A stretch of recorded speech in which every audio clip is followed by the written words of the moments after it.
ৰাজ্যজুৰি পঞ্চায়ত নিৰ্বাচনক লৈ প্ৰতিটো ৰাজনৈতিক দলে চলাইছে ব্যাপক প্ৰচাৰ অভিযান। পলাকবাৰীৰ কুকুৰমাৰাত ঘৰে ঘৰে নিৰ্বাচনী প্ৰচাৰত ব্যস্ত ছয়গাঁও দক্ষিণ সৰুবংশ জিলা পৰিষদৰ কংগ্ৰেছ দলৰ প্ৰাৰ্থী জিতেন হালৈৰ। কংগ্ৰেছৰ প্ৰাৰ্থীগৰাকীয়ে সমৰ্থকসকলক লগত লৈ চলাই এই প্ৰচাৰ অভিযান।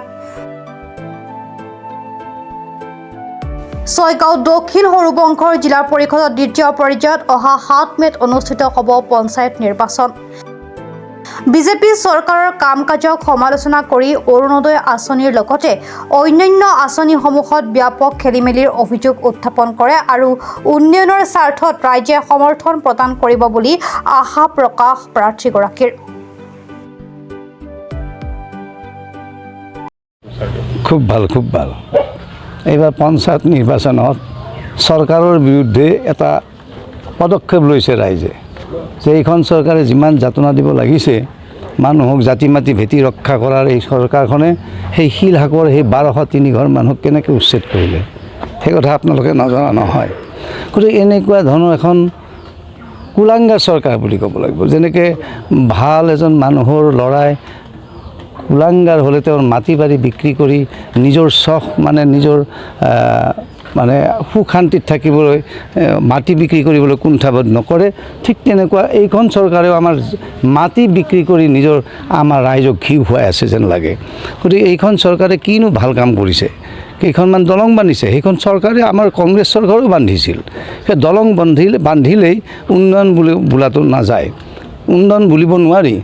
উন্নয়ন হৈছে দুখীয়া মানুহৰ যিখিনি প্ৰাপ্য, যিখিনি আজি আপোনালোকে গম পাব, কিছুমান ঘৰত যাব যে দুখীয়া ঘৰ যিটো আৱাসগৃহ ইন্দিৰা গান্ধীৰ নামটো সলাই PM আৱাসগৃহ কৰিছে, সেইটো বাৰু বেলেগ কথা। কিন্তু সেই দুখীয়া মানুহবিলাকৰ ঘৰ আপুনি এতিয়াও চাই যাব, তেওঁলোকে ঘৰ পোৱা নাই। কিন্তু যিবিলাক ধনী, যিবিলাকে তেওঁলোকক কিবা এটা দিব পাৰে, সেইবিলাকক এখন ঘৰত 3টাকৈ ঘৰ দিয়া প্ৰমাণ আছে।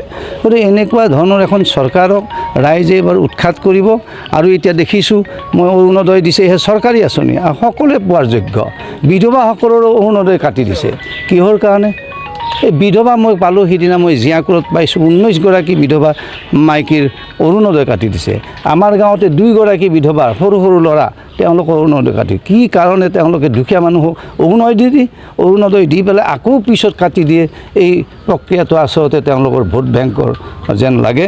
আৰু নতুনকৈ যি 4000 5000 এইবিলাক দেখুৱাইছে, সেইবিলাকো সেই ভুৱাহে হ'ব। আৰু আপোনালোকে গম পায় চাকৰি বাকৰিৰ ক্ষেত্ৰত আজি 65টা বছৰে কংগ্ৰেছে শাসন কৰি থকাৰ পিছত ভাৰতবৰ্ষত বা অসমত 7-8 লাখটা কৰ্মচাৰী আছে, স্কিল লেবাৰ আছে 2-2.5 লাখ।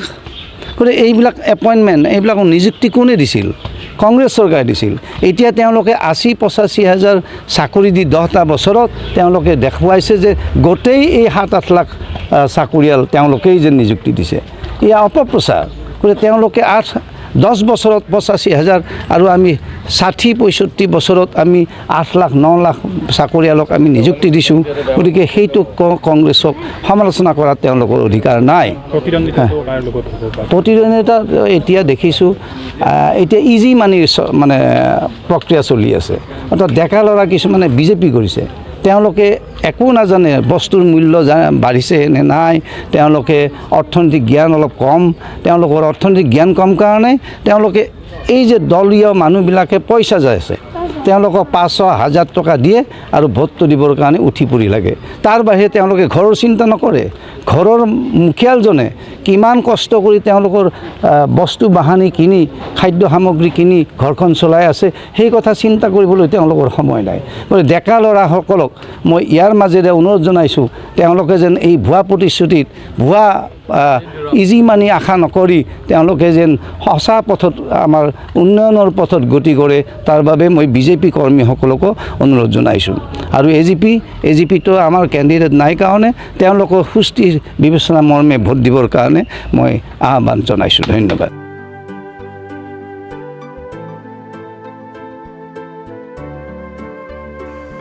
নিউজ ডেস্ক ৰিপৰ্ট, প্ৰাত টাইম ডিজিটেল।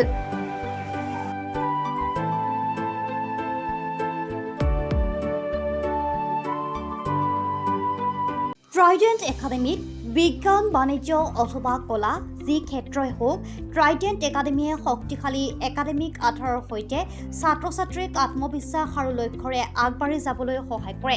বিজ্ঞান শাখাৰ ছাত্ৰ ছাত্ৰীৰ বাবে আছে JEE আৰু NEETৰ বিশেষ ক্লাছ আৰু এক্সক্লুচিভ ষ্টাডি মেটেৰিয়েল। বাণিজ্য শাখাৰ ছাত্ৰ ছাত্ৰীসকলৰ বাবে উপলব্ধ CA ফাউণ্ডেশ্যনৰ বিশেষ কোচিং। বাণিজ্য আৰু কলা শাখাত আমি হিচাপ বিজ্ঞান ব্যৱসায় অৰ্থনীতি আদি বিষয়ৰ মজবুত আধাৰ গঢ়ি তোলো। ভৰ্তিৰ বাবে ফোন বা হোৱাটছএপ কৰক 7578011234 অথবা 8812012304।